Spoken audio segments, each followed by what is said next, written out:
Welcome, dear readers, to Cover My Ass, where baffling books are reviewed, but not read, by yours truly. My name is Kaki. And I'm Kay, and remember, we only judge a book by its cover.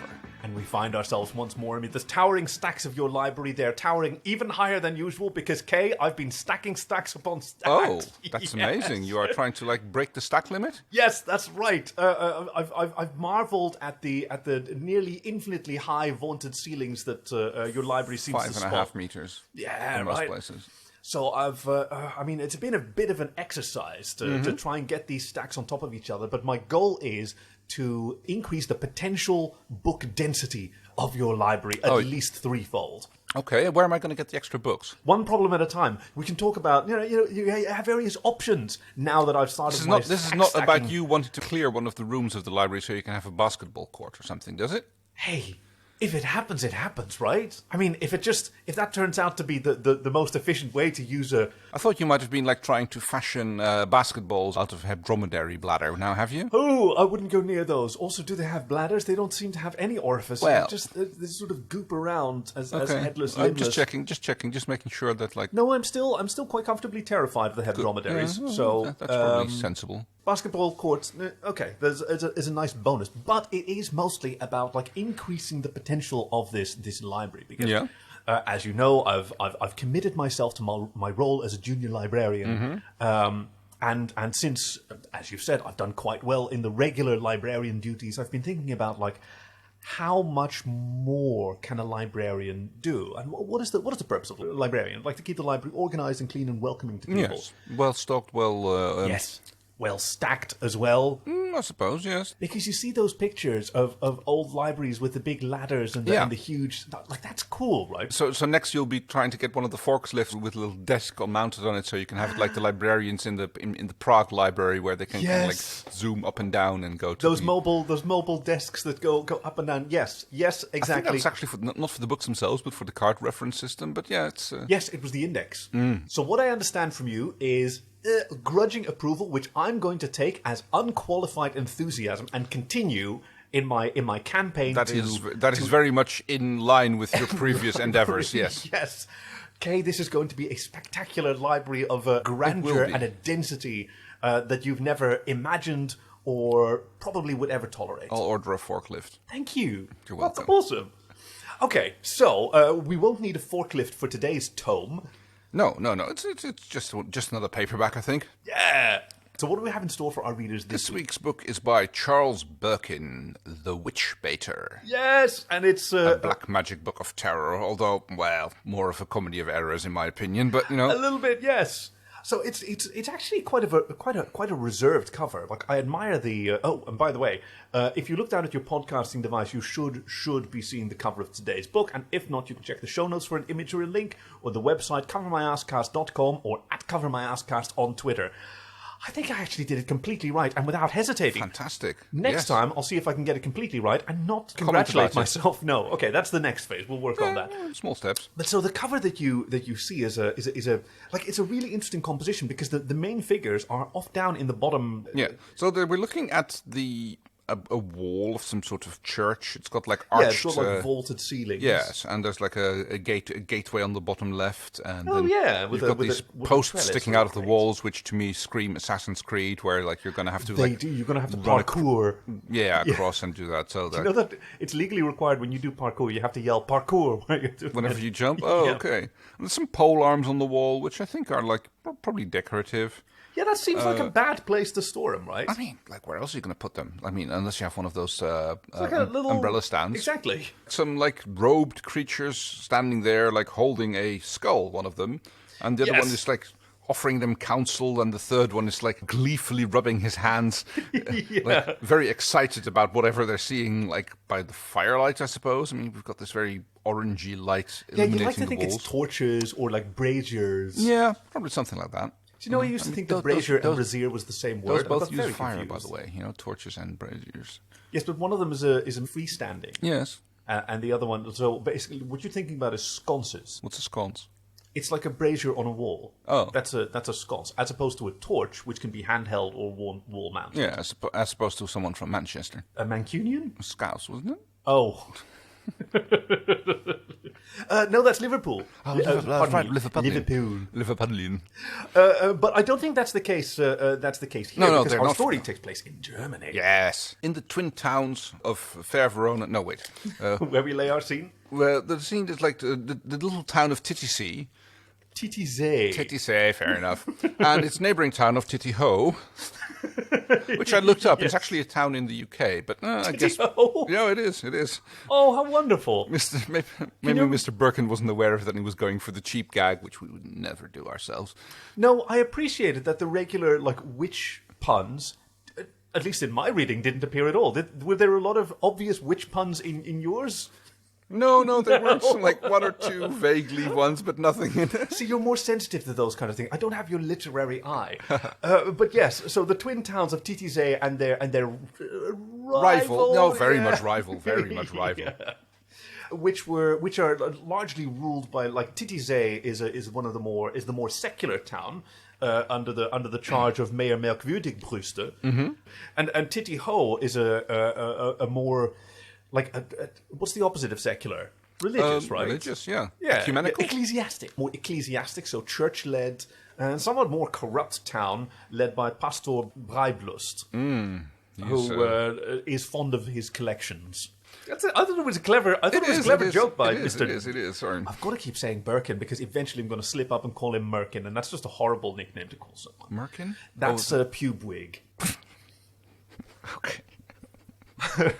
I'm sorry, did I just blow your mind? Is that a wig made of pubes or oh my God. wig for your willy? It's a wig for your willy. A Merkin is a real thing. Just checking. I mean, it could be either.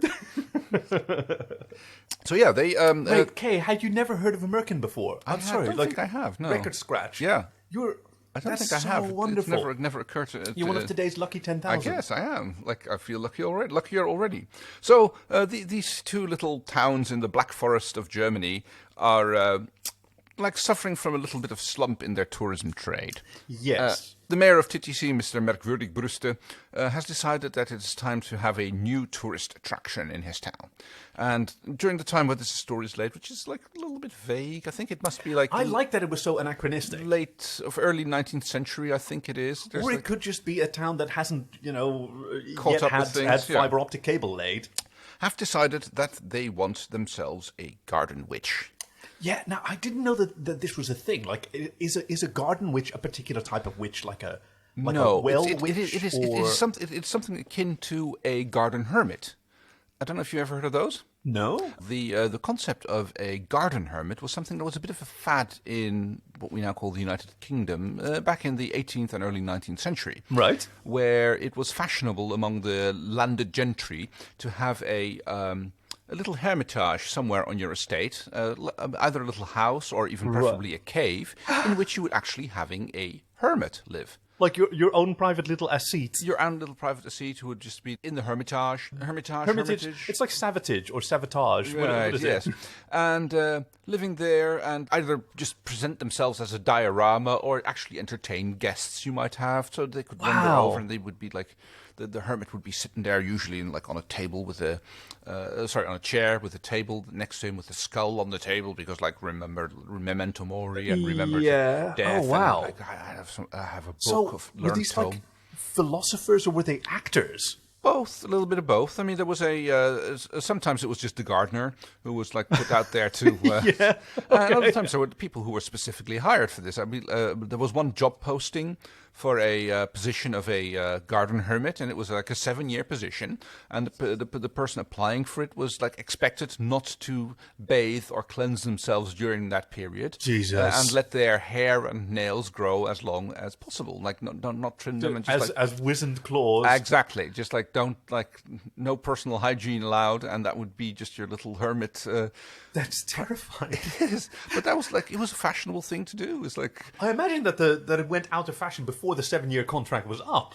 Those poor fools. I mean, it depends entirely on if that's your kind of lifestyle, then why not? Easy money, you know. I know. I'm just thinking about the idiot wealth people who would just hire someone so they could look out of their window and because what was the fiction?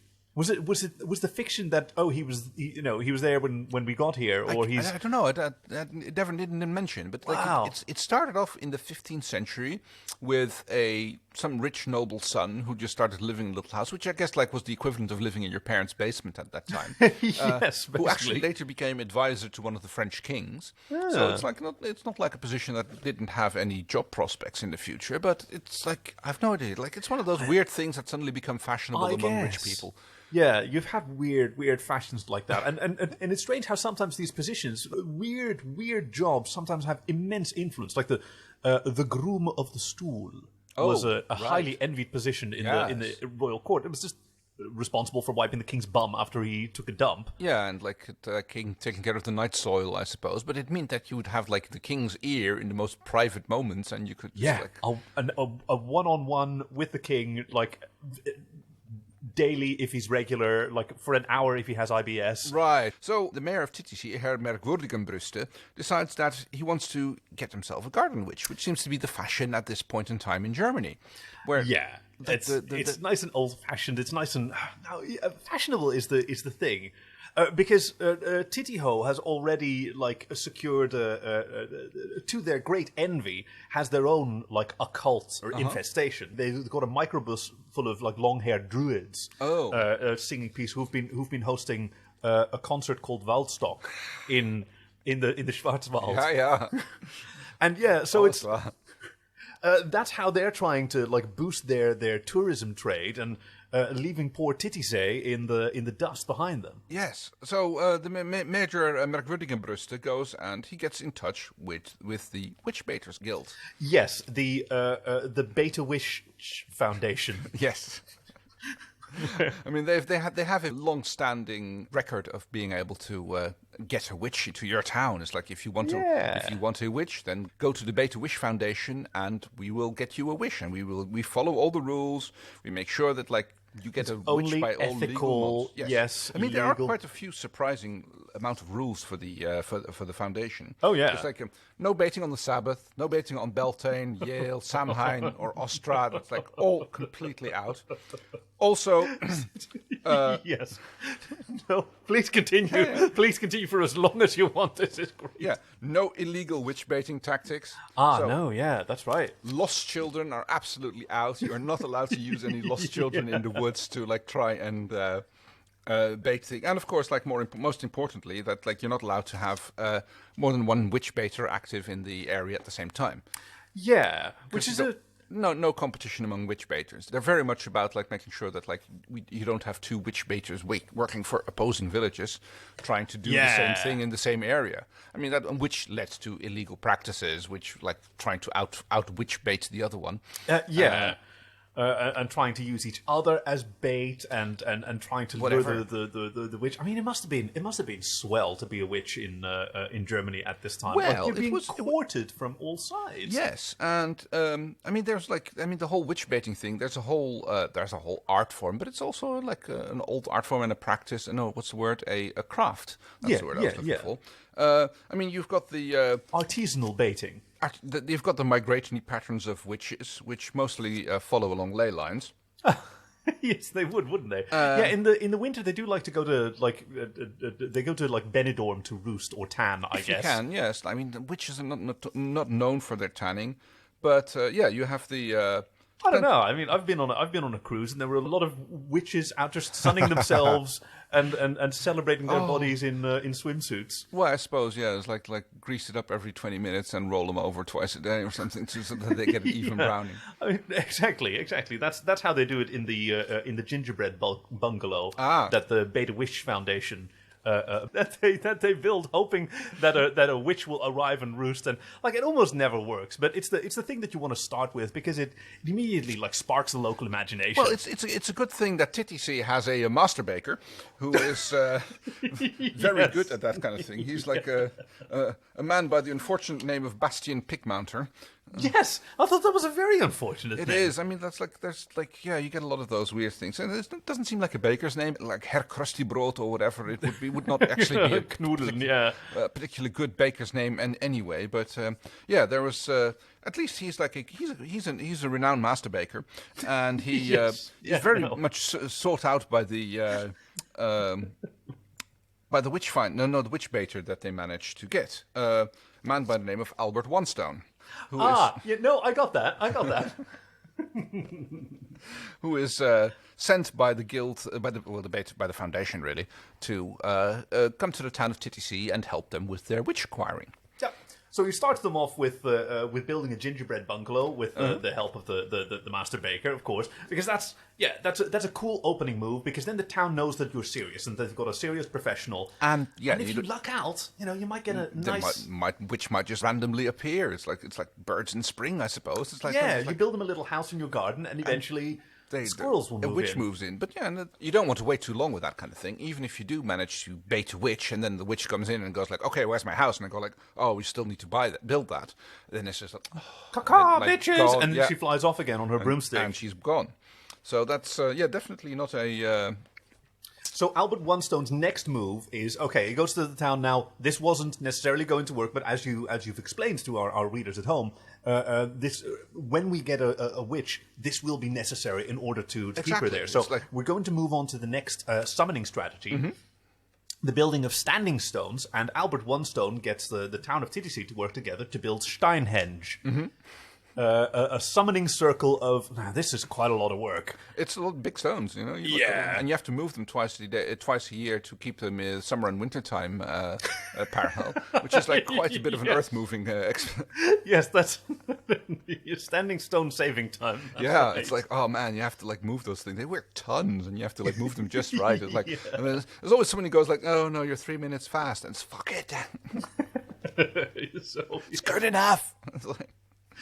The town of Titisee notices this going on. Now, their Waldstock has not been a huge success, and it has resulted in mostly layabout, hairy druids that nobody wants, just having fucking druid drum circles. And it's like, the noise all times a day. Oh, yeah, and making sort of flower bracelets for people passing by. I mean, that works. That's, nice. It's cool, but there's no revenue, because they don't sell them, so there's no taxes. No, it's nice that when you arrive at the town and you've got these, smelly druids coming up to you and, putting a lei around your neck or something along those lines. Yeah. Oh, that would be a lei line. Yes. That's very good. Yes. It's people waiting for their turn to be laid by a druid. Oh, yeah, they're in the ley line. Everybody gets laid by the druid. Wow. So that's, certainly Pastor Bridelust is not so enthused about it, because yes, it's bringing immorality into his town, and it's not putting any money in his kitty.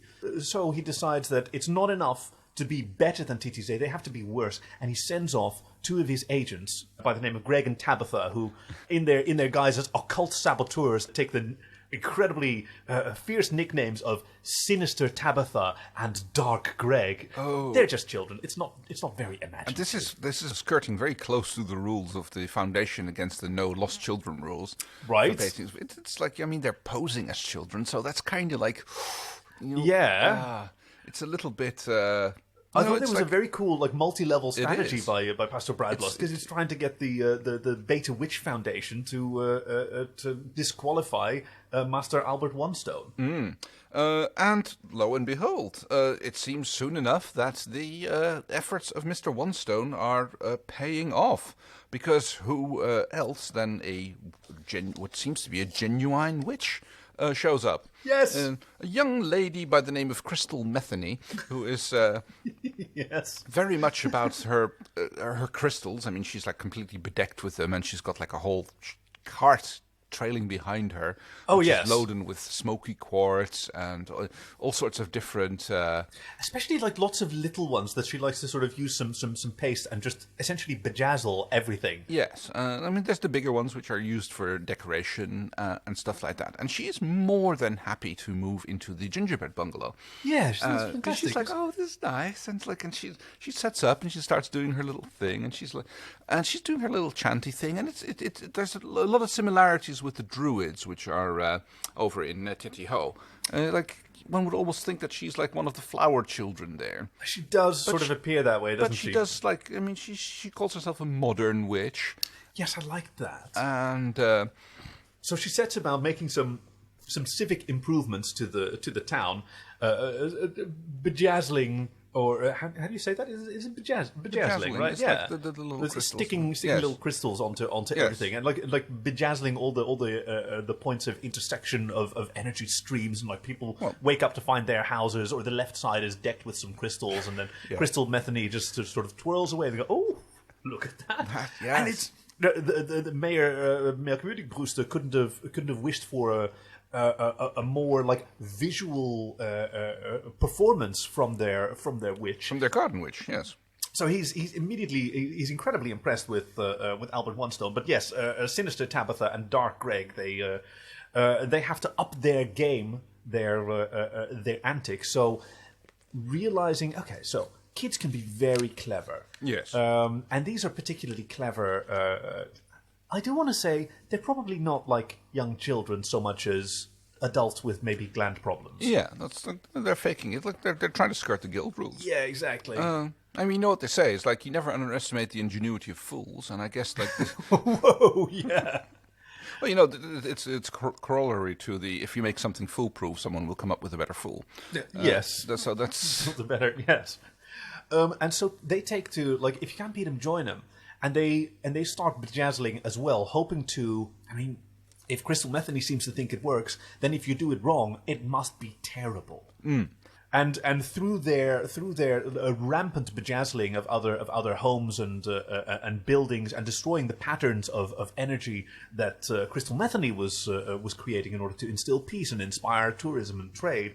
The resulting like a horrible phenomenon is what's called an insorcism, where besides a single witch being baited and attracted to Titisee, now like warlocks are being attracted and ghosts appear around Steinhenge. And do you remember that scene in Ghostbusters where all the ghost traps open up and suddenly it's just swarmed with horrid creatures? Yeah, when their ghost storage device gets its power cut by the man with no dick. Yes, that is a surprisingly accurate description. A synopsis of, you should do movie synopses. Okay. So yeah, they bejazzle Steinhenge, which opens up, and a flood of occult nightmares spill out onto into the Schwarzwald, which does in fact lead to an increase in tourism. Yeah, disaster tourism is a thing. Still brings in money, but it still need to like stay somewhere. So the pensions and the hotels of Titisee, and to a lesser degree Titty-Ho, do start to fill up. Oh yeah, because everybody wants to go and see it, but everybody wants to be safely indoors somewhere in a place that's been properly saged after the sun sets. Exactly. It brings tourism, it brings commercialism. It's not exactly what Herr Merkwürdigenbrüste was hoping for, but it does make sure that the local Black Cat repository in Titisee is rapidly running out of kittens, because people would love to. I mean, it's lovely to bring an adorable little black kitten back from you from vacation. Those like. There's something so peculiar about black kittens. Like they're just these ink blots, little Rorschach voids. And they're loud and they want tuna. Yes, well, okay, they're cats. Everyone wants tuna. I could go for some tuna. Do you have any tuna? Don't think so. Otters want tuna. I mean, who doesn't love some tuna? I'm a salmon and mackerel guy usually. Yes, you like the more fatty fishes, don't you? I do. So after a little bit of this, the witch trial runs out, which is of course like after you get your witch, you have like a witch trial, which is the trial period in which you get to try out your witch. Yes, that's right. Yeah, the famed Salem witch trials, when this greedy township in New England just couldn't settle on the witch that they wanted, and spent so much time and money trying to summon and bait these witches, and then go, no, we don't want them anyway, and just let them go. And it turns out that Crystal Metheny is a fake witch. She's been faking it the entire time. I was so disappointed. I mean, you were right. You probably cottoned on much quicker, because she was just a flower child. She was just like snuck out of her microbus. Like if I just like wave my hands around enough and like bejazzle everything, like including the town Labrador, which I believe. But that's the sparkle puppies. Yes, there you go. great. But yeah, so she gets driven out of town, hounded by the angry locals with the egged on by sinister Tabitha and Dark Greg in disguise, who are more than happy to claim their victory, I suppose. Yeah, exactly. And make their way back to Titisee to say, look, we had the witch driven off. They were instrumental in exposing her when she was sitting in her gingerbread cottage and wasn't like even talking about roasting children or anything like that, and she was just doing unwitch-like behavior once she was like thought to be in the privacy of her own gingerbread bungalow. I mean, when she was talking about roasting these children, it was mostly because she hated Sinister Tabitha and Dark Greg and wanted to really upset them. And thought about like hosting a comedy special that was just gags at their expense. That would have been a fantastic... I would have read that book. A proper child roast. And just put them in their place. Televise it on MTV. And then, I mean, it mostly winds up being like comedians making jokes about each other and barely about the person being roasted, but whatever. Yeah, it's like, I don't know. I mean, some of them are brutal and great, and some of them are just like, Yeah.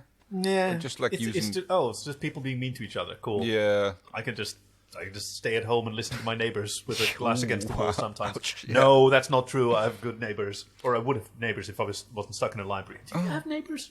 Oh, I don't think so. Okay. No, solved. Yeah, Canon established. But yes, at this point, I felt a lot for Crystal Metheny, because...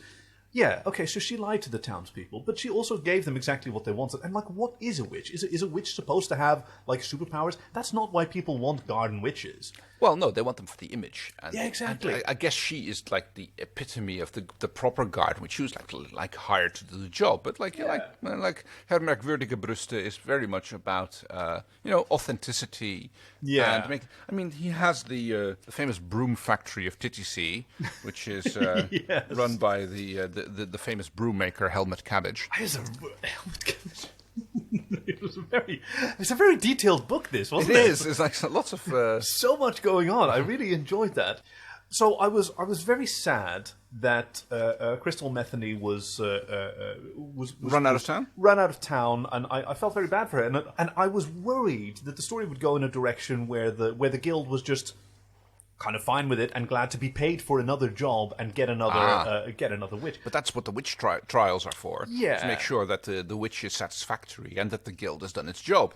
And like the Beta Witch Foundation, I mean, they can't like have their reputation tarnished like this by like, imagine the scandal if it turns out that a fake witch was like baited by the foundation and they didn't even spot it. Like, yes, there goes your reputation. So I appreciated that Albert Onestone headed out into the forest, into the dark woods at night to try and find poor Crystal Metheny, and like.